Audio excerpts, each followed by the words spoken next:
Hello, ladies and gentlemen. Welcome to the Daily Friend Show. I'm your host, Nicholas Lorimer, today joined by Chris Hattingh. Chris, how are you doing?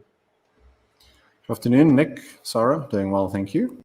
Looking forward to another week and what we have to unpack today.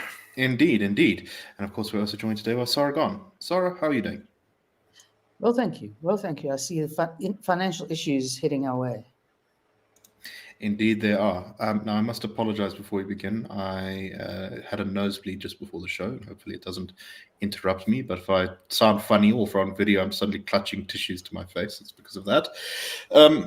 You sound funny anyway, so you're fine. Ha ha ha. But as as funny as I may sound, and as silly as I may sound, clutching tissues to my face, I will say that Panyaza Lesufi has not been looking great recently. This is a great piece of reporting written by Alex Patrick. I think it was in News 24. Mm-hmm. And it talks about a recent turnaround summit that was hosted by the Gauteng government, at which Panyaza Lesufi was the sort of opening and closing speaker. So this was very much the Lesufi show. And I just want to read bits of this thing because it's a great piece of reporting. It just gives you the feeling of what it's like to be there. And having gone to similar sort of local government conferences, I resonate with this so powerfully. It says, I'm just going to read lots of it. By the time Premier Panyaza Lesufi took to the stage at the start of the Gauteng Local Government Turnaround Summit, the sweltering conference hall and an abundant breakfast had lulled many of the leaders into sleep. Starting on Wednesday, the two-day summit was called to address critical challenges in local government under the theme, quote, building smart and resilient municipalities of the future. The summit worked to strengthen the district development model, a model in which local, provincial, and national governments work together to ensure the health of municipalities. It was held at the Misty Hills Country Hotel in Mulder's Drift and hosted political leaders from local, provincial, and national departments, as well as industry leaders, stakeholders such as Rand Water, Josie My Josie, and Hattingh City Region Observatory. The thing was meant to start at 9 o'clock, but the Premier only gave his opening address at 11, which perhaps was a sign for things to come. Lesufi sprouted off on all of his great ideas to fix the country and the state of its municipalities, including such bizarre ones as demanding that the banks must pay for the rates and taxes if customers don't, so if the residents don't, by saying, you know, it's the banks that actually own these houses when they're bought with a bond, and so they must be charged for municipal rates when the residents don't pay, which is such a terrible idea. It's kind of difficult to know where to begin with that one.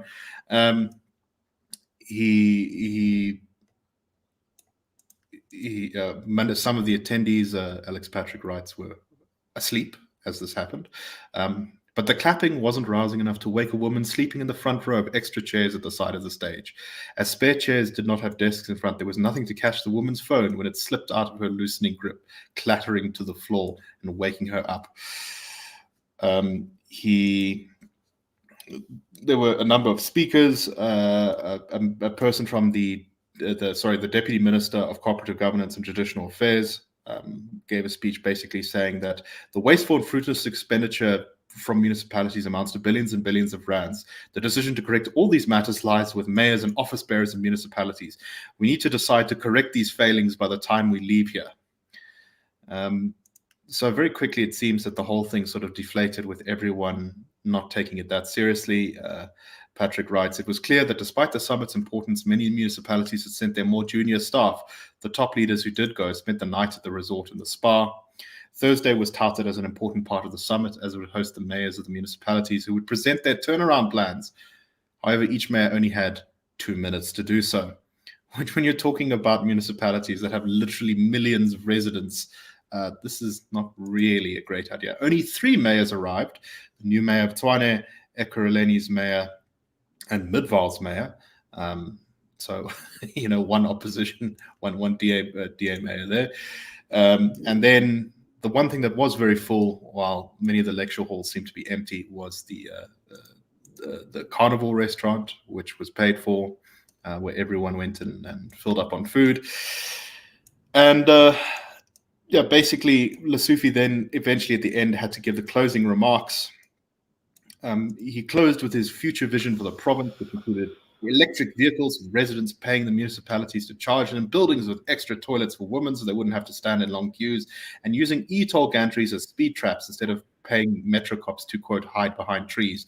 He said that CBDs needed to be defended, quote, so that there are no pickpockets and people who steal our women's beautiful hair. And he addressed the Joburg leadership. I hope they are still here. But they weren't. He also addressed the ex-colonial leaders. You can't survive on cash loans and cell phone contracts when you are near the airport. However, he grew increasingly frustrated because the hall was emptier and emptier as he was giving his closing remarks. And he then insisted that those who remained were the future of the province.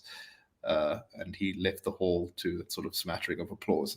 And the whole thing just gives you this portrait of a political leader who has no ideas, who's full of pomp and circumstance, but has just got absolutely nothing to solve the very major crises that are hitting the municipalities across Gauteng.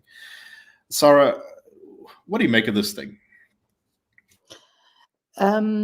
It's like a bad sitcom. You know, it's like an episode. It's sad, it's funny, and it's very, very worrying. And it's worrying because he obviously doesn't know what he's talking about. They don't have to have a gathering like this, and whatever he was full of was probably just lunch. Him and most of his colleagues. I mean, it just appalled that everyone knows what is wrong with municipalities. The people who are in charge, like him, should have been sitting with other people at higher levels, discussed it, decided on a plan, and told the municipalities what to do. I'm putting it a bit simply, but it really amounts to that. I mean, these shindigs are, you know, how about arriving and not having breakfast on the first day? How about having coffee and a cook sister? But, you know, things never operate like that. These are not serious people.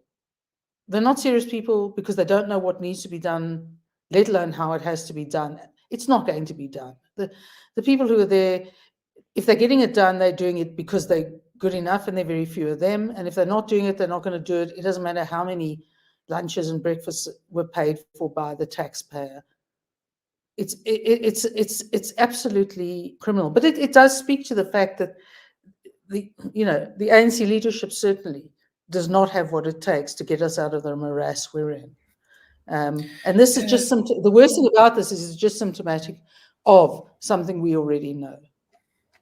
Exactly. And it's even worse to consider that Lesufi may very well be in the running for ANC leader. Now, we don't know whether he actually is or whether he's going to fall in behind one of the other candidates, but his name is being mentioned. And you just realize the sort of absolute lack of talent, that this is just, you know, it's difficult to think of this as anything other than kind of a portrait and patheticness of there's no connection to reality here. I mean, the vision for the future is everyone with electric cars. I mean, there are parts of Joburg where they have to essentially implement their own version of load shedding called load reduction because of the grid not being able to take it in Joburg.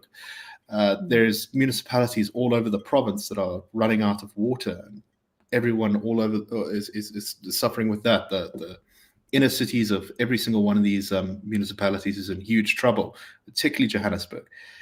And there's just no sort of, you know, the CBDs need to be defended. Well, that's not a plan. This isn't serious. This is all just posturing. It's just so shallow. And I just, it's kind of amazing, I think, at how revealing it is that Lesufi is all hot air and absolutely no substance. Chris, what do you make of this? Yeah, this should anyone have been surprised that the ANC dropped to, what was it, 34.5% in Gauteng in this year's elections from what, just about 50% the previous election cycle, and the DA at 27%, 28%. This is a good illustration, in fact, in reality, which undercuts all the bluster and all the hot air, that shows where the sort of state of thinking, of problem solving, if we want to call it that, is at this point in time in the office of the Premier.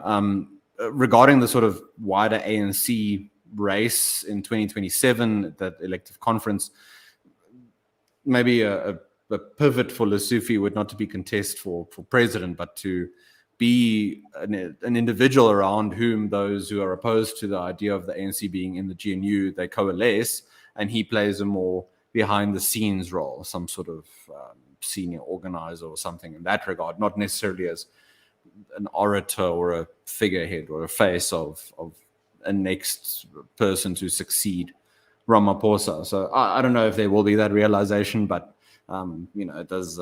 Maybe there's questions to be asked for him in that regard. And then also just on the state of wider governance in Gauteng and the metros, especially in Joburg, Ekurhuleni, and Tshwane, when you don't realize the reality on the ground for your citizens, the issues that they deal with, service delivery, breakdowns, all that sort of stuff, and you're in a bit of an ivory tower or in a sort of location where those around you also don't give you the necessary criticism or feedback or ways for you to take it on board and to improve, that sort of the vicious cycle reinforces on itself the whole time and just worsens and spirals out of control. So you won't then see the necessary decisions to fix the issues in the country, in Gauteng, in the metros. It just sort of continues on that downward path.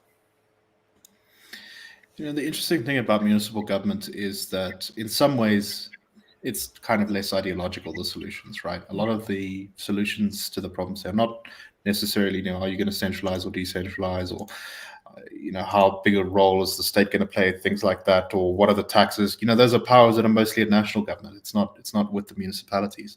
So a lot of it comes down to the basics of management, spending your money properly, dealing with staff correctly, that sort of thing. There are ideological issues, but they're not as big. And I think this is really where you see the kind of hollowness that the ANC, particularly in Gauteng, seems to have, which is just that it's running these huge, important municipalities, and there's just sort of no idea to do anything except stuff that kind of looks good on paper, like electric car charging stations. I mean, we are so far from being able to implement that. I mean, never mind the fact that there really aren't that many electric charging stations. And then, Lesufi has the sort of goal to go around and talking about how he's a champion for the poor. I mean, this is not a priority of the poor. It's electric car charging stations. Not even the middle class really cares about those. I mean, this is all stuff that you could be looking at if the city was succeeding in its most basic functions. But so often we see this in municipal governance is big, grand, flashy projects where, you have way overspending on something that's kind of simple. You have corrupt cadres scraping off extra money. I mean, my favorite example of this was back in the sort of mid-2010s. I went to visit Port St. John's. And while I was there, this is a municipality that's one of the worst run in the country. Road is turned to dust through the middle of the town. There's like tires and cows on the beach. It's just the water is undrinkable. There's all sorts of problems there. But there was this amazing pavement and street lights down one section of the road, which was pristine and immaculate and looked new and was all like kind of fancy design. And I was sort of like, this is obviously misspending of municipal money. That like there were a bunch of street lights, and it wasn't a very long section too. It was like a sort of 50-meter section of road. It was just amazing. And I think that is kind of symbolic of just how so many municipalities in the country spend their money. And Lesufi is just echoing all of those terrible sentiments in his summit here. Sara, any final thoughts on this? I mean, do we think Lesufi is going to actually be able to be a major force in the ANC going forward, or is his car running out of petrol here? I think with any luck, the ANC in general, will either sink below whatever percentages it has come 2026, because essentially it's a failure to understand that the key to city administration is administration. It's not exotic. It doesn't look good. Achieving something for it would look good on a CV, but these are people who know nothing about the hard slog and the tedious work that has to be done to get things to run properly. And Lesufi, to me, I mean, he's the guy of the big ideas, the race in schools, changing language policies at schools, etc., from his days in education. It is singularly hugely embarrassing. And I think in response to comment why the DA stays in the GNU, I think they stay in. It doesn't matter if the ANC takes credit for what they've done. But the problem is, to date, the only people who've apparently done anything everyone knows has been, perhaps partly from, except someone like our police minister, are the DA ministers. So we obviously, the ANC is just not getting to turn that ideological corner that understands that ideology is pretty meaningless if administration is useless. Right, exactly. As our colleague Terence Corrigan always stresses, you can have all this discussion about the capable state and state-led development of the economy, but if you don't have a state capable of doing the most basic tasks, this is a complete fantasy. And you need to actually, the questions of ideology don't even come into it, because you need to actually do step one, which is have a state that works. Yeah. Speaking of having a state that works, let's talk about our next topic, and this is Claire Bisker, who has written a piece titled "The Iceberg Has Emerged," and the subtitle is "The Treasury's Policy of Practicing Fiscal Consolidation While Praying for Growth is Running Out of Road." This is, I think, in Biz Live, and basically she kind of describes the way that the country's fiscus has been run, which is this kind of trying to hold off on too much spending and just projecting that a few years down the line, no, there will be economic growth, and that'll get us out of the hole that we're in, the financial hole that we're in. But as there's been so little change in policy, there's been a growing distrust in the markets of the ANC's ability to change direction, at least until the GNU, when sentiment kind of turned around. You've gotten this kind of our growth has just limped along, 1%, less than 1%, just an economy that's kind of in a coma. And this has been going on since at least sort of about 2010-ish, around about there, that we've been stuck in this cycle. We've had, I think the best growth we've had since 2010 is 3% growth or something like that. And most of the time it's been much lower. And we're really now beginning to see the consequences of this. Now, these consequences of running out of money would have hit actually a few years earlier, but then there was this sudden surprise windfall, I think, during the chaos caused by COVID and the lockdowns, which meant that government got a much bigger tax revenue intake than they were expecting in sort of 2020, 2021. But that only bought us maybe a year or two, and we're now kind of beginning to see the credit crunch. The Department of Basic Education estimates, this is in the piece, that it will have a cumulative budget shortfall of 76 billion rand over the next 3 years, given the cost of providing adequate services. And that's just one department. That's one of the biggest ones. We've already seen the Western Cape says that it's having to cut teaching posts precisely because national government is not able to give them the money they need to pay teachers, to do the most basic things in education. So we really are heading kind of for a fiscal crisis point, one that I think has taken a bit longer to get here than I would have thought a few years ago. But here it is. Michael Sachs, who's from Wits University, he's a professor at Wits University, said, "These things have been building for years, but now the iceberg of the past 15 years has emerged above the water. This time it could be different because of all the good GNU-related sentiment. If by the next medium-term budget policy statement there is some indication of growth picking up to 2-3%, you could start to ease the fiscal constraints. But if not, you've really had it going into the political cycle. This really is the last chance saloon." So, Chris, I think this really highlights how important it is that the GNU does achieve some sort of reform, because otherwise there ain't going to be no money left to fix things. I think that's the case at this point in time. There isn't money left to fix things. The governor of the Reserve Bank, Letsetja Kganyago, said last week, getting investor and business confidence up is like free stimulus. So it's a bit of a shot in the arm, but it doesn't fix substantive deep issues. So we've got this positive sentiment after the formation of the GNU. Market's somewhat positive. The rand is something like 3% strong against the dollar from the beginning of the year. So I don't want to discount positive sentiment, but it only carries you so far without the necessary structural reforms. And by that we don't mean it's also getting flighty, right? Like yes, sentiment could disappear tomorrow. Yeah, unless you back it up, which will sustain it going forward. And getting the trains to run on time isn't substantive, deep reform, policy or legislative wise. You need to get labor reforms, things of that ilk going. So I think in the medium-term budget policy statement, it'll be a balance between these different constraints. You'll have calls for spending, basic income grant, NHI, versus more conservative and middle-of-the-road players within Treasury who have tried to maintain a fiscal line, tried to bring debt to GDP down to 75%, where it's been at 78% in the last few years. You might get some shifting in terms of the public sector wage bill. Maybe you'll see some continued guarantee for Transnet, for example, which at the moment has a 47 billion rand guarantee from Treasury, not a bailout.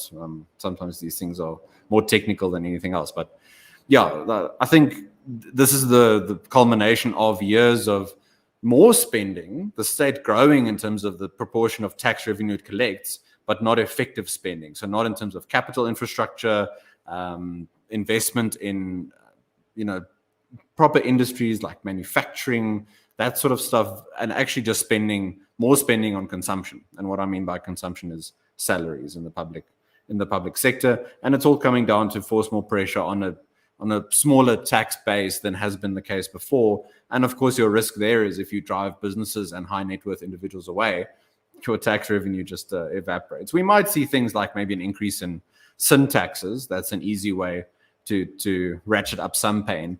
But in terms of VAT increases, tax increases for individual taxpayers, I don't know if we'll see that in the mini budget. You'll probably see it in the main budget next year. So Sara, one of the big political questions here is, is the GNU going to be able to make some of the sort of demands, the compromises it needs to actually fix some of these problems? Is the ANC actually going to give up some of its sacred cows? And the writer R.W. Johnson wrote this book a couple of years ago called "How Long Will South Africa Last?" I think was what it was, and it was about basically that running out of money would leave the country no sort of option but to reform in a positive direction that actually began growing the economy again.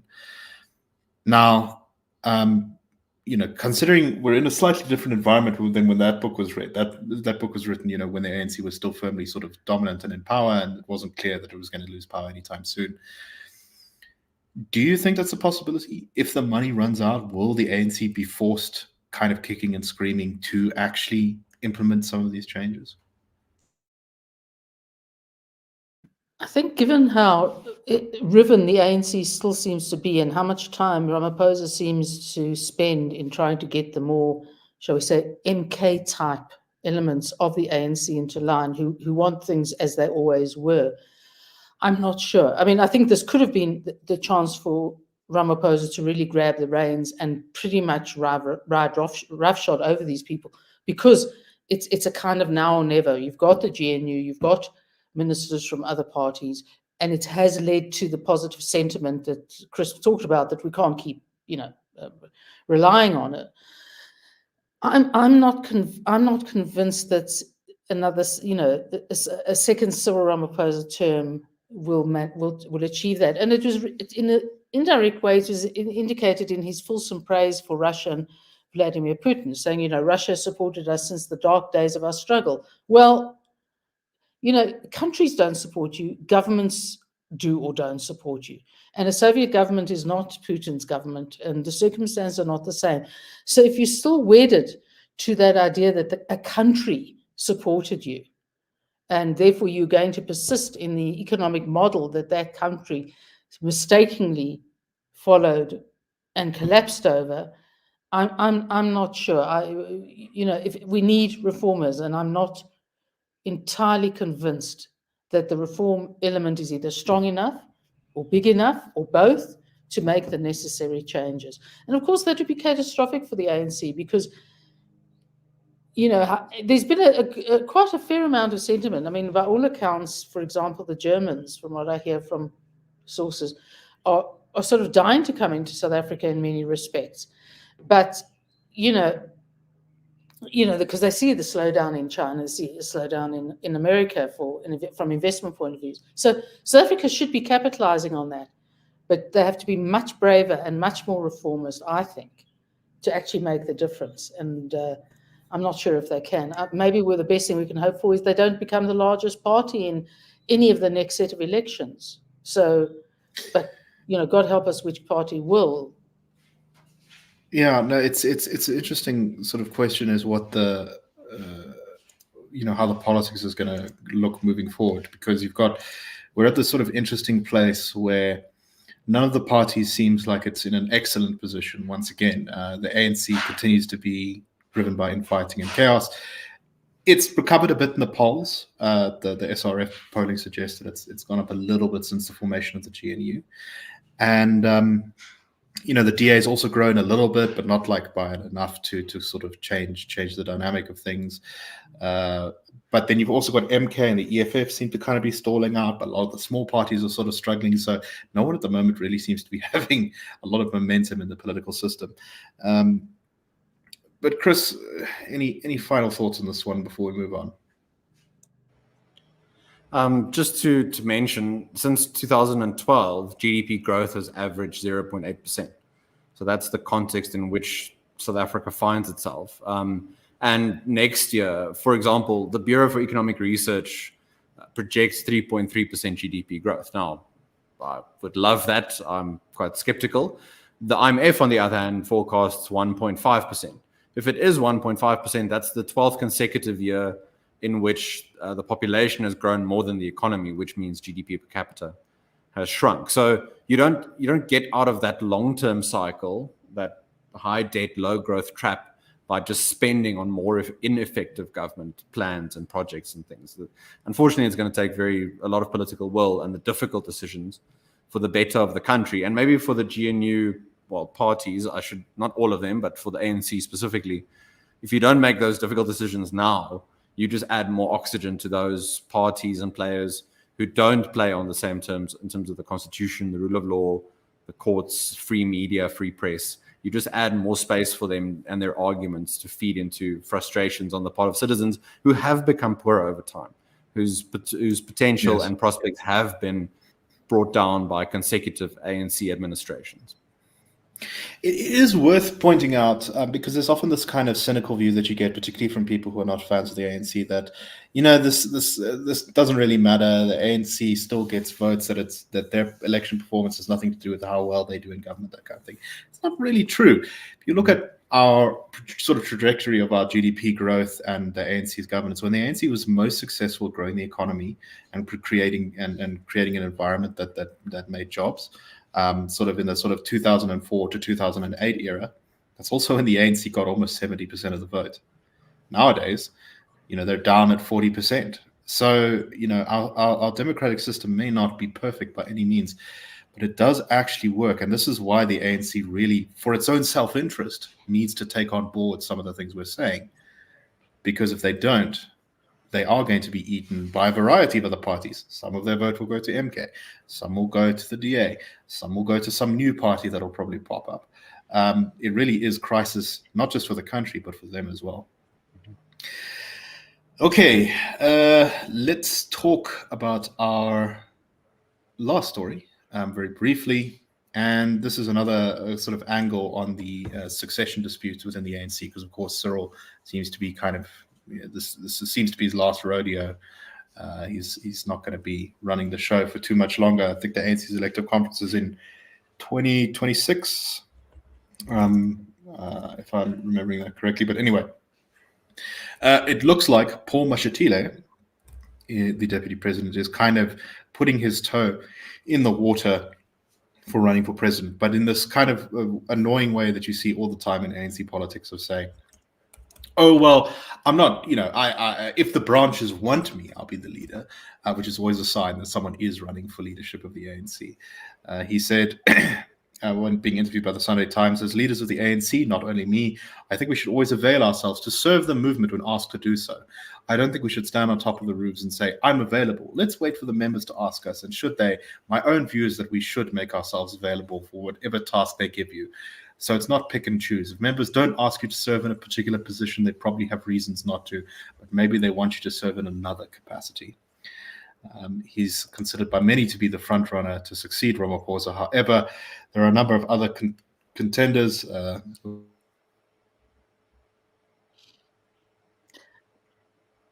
in Nick's absence, I would say maybe they don't want you to serve at all, not in other capacities or anything else for that matter. And if we ended up with nothing but the an option of an ANC president or an ANC president next time, as I said before the show, I think if the US can have Donald Trump, we can have Fikile Mbalula.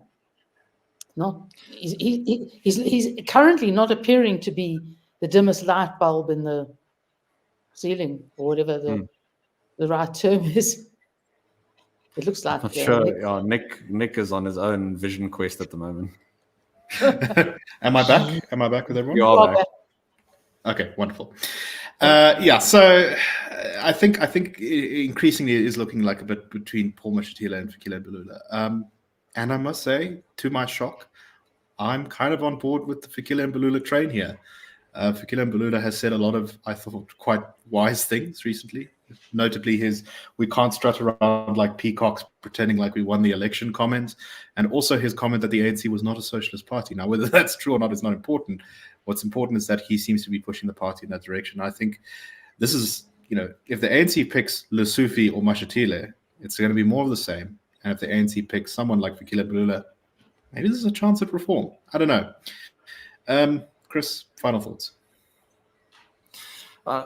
The question is also which particular person might be easier for different interest groups or factions to control, or on whom to project their levels of influence or desire in terms of policy or the direction of the party, etc., etc.